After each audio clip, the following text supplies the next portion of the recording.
भुवनात्मकं षट्शत्रुनाशकं सप्तस्वरेश्वरं अष्टसिद्धीश्वरं नवरसमनोहरं दशदिशासु विमलं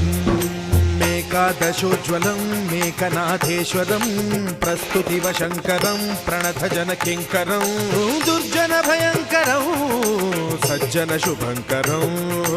प्राणिभवतारकं प्रकृतिहितकारकं भुवनभव्यभवनायकं भाग्यात्मकं रक्षकं ईशं सुरेशं ऋषेशं परेशं नटेशं गौरीशं गणेशं भूतेशं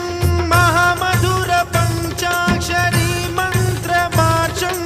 महाहर्षवर्षप्रवर्षं सुशीर्षं